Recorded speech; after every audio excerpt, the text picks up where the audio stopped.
Is anybody surprised that I'm talking about Neck Deep again?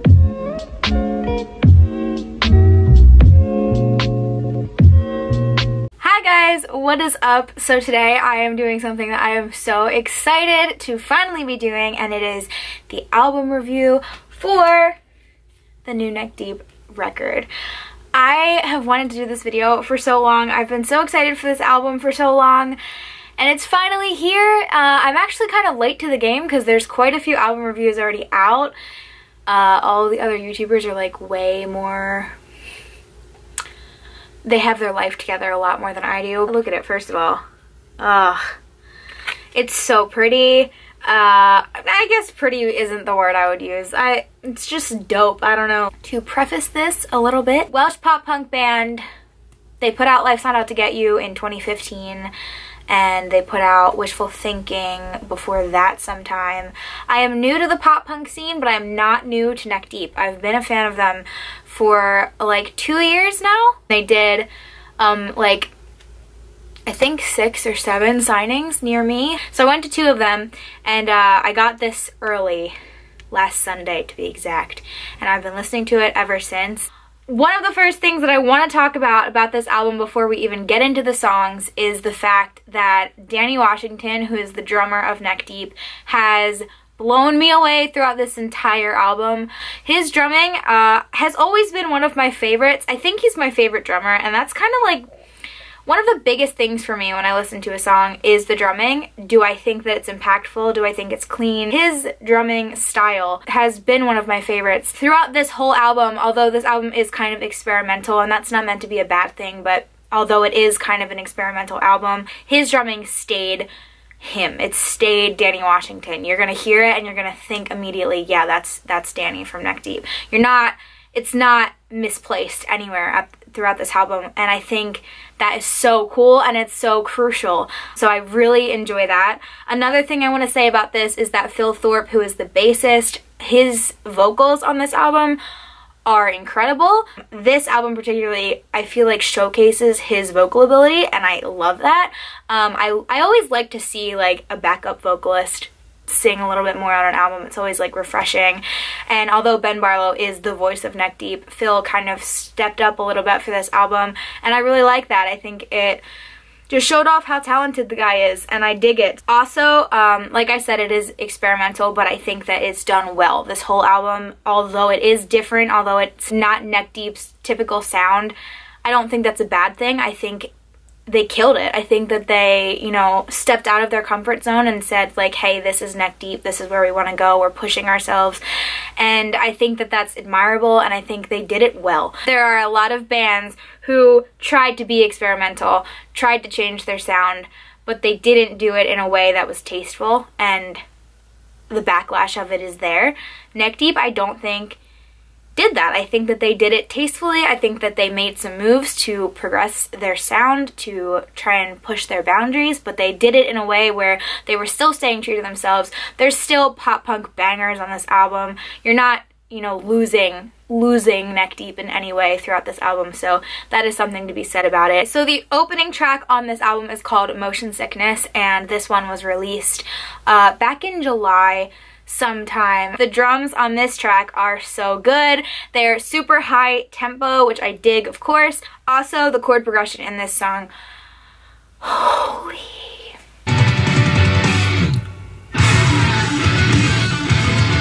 And then there's that guitar. The next song on the album is called Happy Judgment Day.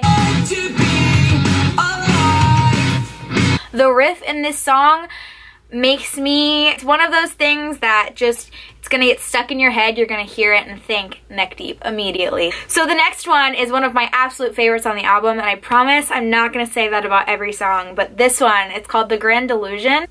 Gold Steps is one of my absolute favorites by Neck Deep. Just time and time again, you can never get tired of listening to it, or at least I can't ever get tired of listening to it. This song reminds me of that in the anthem vibes that I get from the guitar in it, and I absolutely love it. It really made me like be drawn to it and want to go back and listen to it again and again. The drum fills in this song are absolutely incredible. I'm gonna say this about every song I feel, but the drums on this one particularly just stand out to me so much, and they were really, I just feel like it's so in your face, and I absolutely love that. So it just seems kind of true to Danny Washington's style, which is something that, again, I adore. I'm a big fan, so I like to hear it and see that on a song. It's awesome.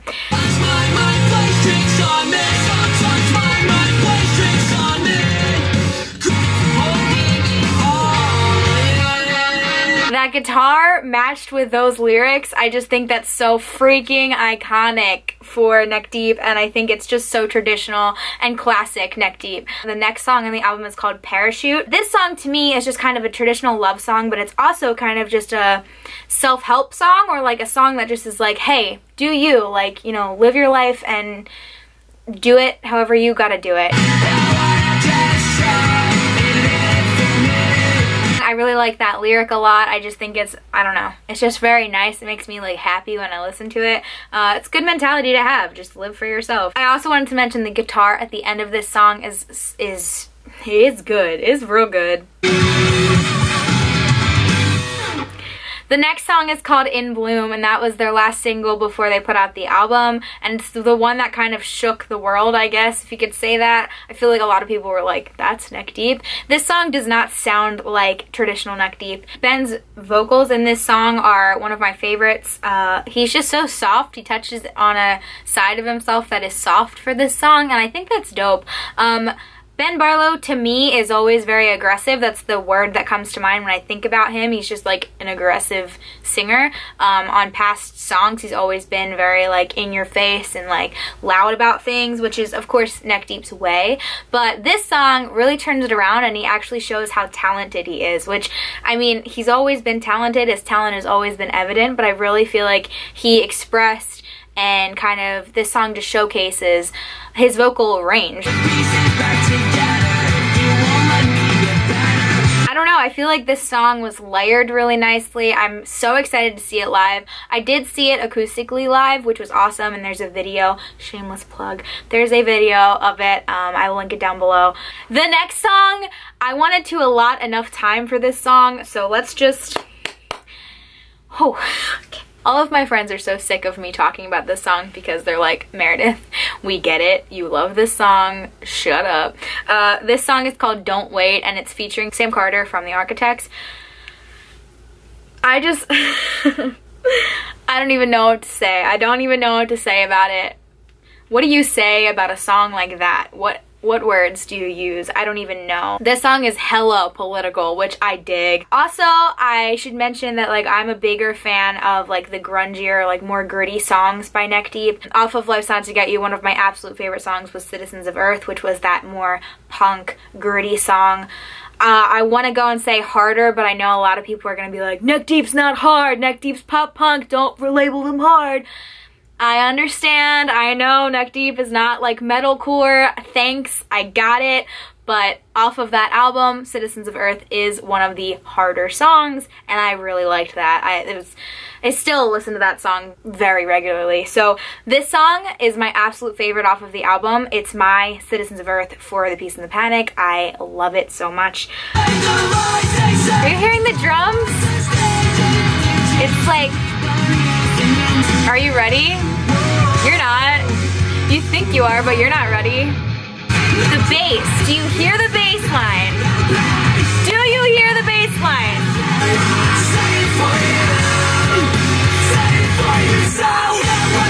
I just can't think about this song or listen to it without like geeking out, because it's just so jam-packed with so much talent. Like, every person in the band holds themselves. Ben's freaking harmonies alongside Sam Carter, I just think those two sounds are so like polar opposites, and when you first hear them you're like, what? Like, that's not gonna work, but it works. They make it work for some reason, which is huge. I think the cross between the two genres was a big deal and such a good decision. I don't know. The chord progression throughout the whole song, the freaking bass line, can we just take a minute for that bass line? Can we take a few moments for the bass line? Because like, what? What? And then the drums. I could talk about that song for hours. The next one is Critical Mistake, which this one kind of got, I don't know, I feel like it got a lot of shit. It reminds me a lot of All Time Low, and that's a good thing for some people, and it's a kind of shitty thing for some people. Do with it what you will. I think it's a good thing. I think it's a cool song. I think it's kind of a little bit more like pop than I'm used to hearing from Neck Deep. But again, this album is experimental. This album is kind of like, you know, trying out different genres, which is dope. I think that it was really cool to see that from them. So this song, I think the build-up at the end of it makes it. I think without that build-up, I probably would not go back and listen to it more than once. But because of the build-up, I found myself going back to listen to it over and over again. The bass, I See You. Also, something that's huge and notable for this song is Phil Thorpe's vocals on it. I think he did fantastic, and this song really does a great job of showcasing his vocal ability. The next one is called Wish You Were Here, which is actually a super sentimental song for the band. It was written about one of their friends who passed away. Purely from a music standpoint, looking at like the logistics of it, the vocals on this song are fantastic. Phil's vocals are really, again, showcased on this song, which is something I love to see. And Ben's vocals are incredible on this song. I think the two of them mesh together incredibly well. They harmonize and it sounds flawless. I just think that it's a really great song, and I'm really proud of them for putting that out. The next song is called Heavy Lies, which is another one of my favorites on the album. The drums in this song, ooh girl. Ben Barlow, my guy gets soft on this one, and it puts me in a position where I'm like, huh? Basically, it's a diss track. It does it in a charming way, and in a way that you're kind of like, is he dissing somebody right now? Like, is this a diss track? Now you're better off with me. And for pretty much the rest of the song, it's a freaking party. I love how soft Ben's vocals are, matched with how gritty the guitars are. And then like just the drums thrown in there, like Danny's just kicking it. I just think it's great. Alright, so the next song is called 1970 Something, and this song was one that was notable. It was one that everybody was kind of anticipating hearing because it was talked about a lot. But Ben wrote this about his parents. It's charming, but it feels like a slap in the face at the same time. You're listening to it, you're not expecting that turn, and then when it turns, you're like, holy shit. It just puts you in your feels. This harmony,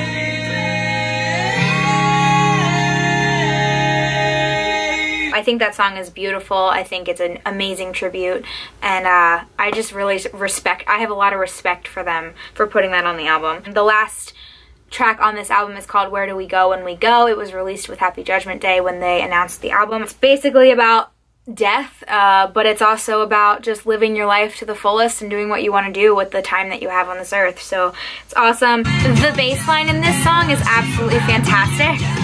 It's kind of just an anthem, and it's, I feel like, a really great conclusion to the album. Worth It and Beautiful Madness were the two bonus tracks on the Target and HMV versions of this album. If you guys want me to talk about that in a video, absolutely let me know, and I will, because I have a lot to say about those songs. I'm just really short on time right now, so I'm not going to talk about those, but definitely let me know, or we can just talk about them in the comments if you want to talk about them. Buy it, stream it, do whatever you got to do to listen to it. It's definitely a good one. Definitely my album of 2017.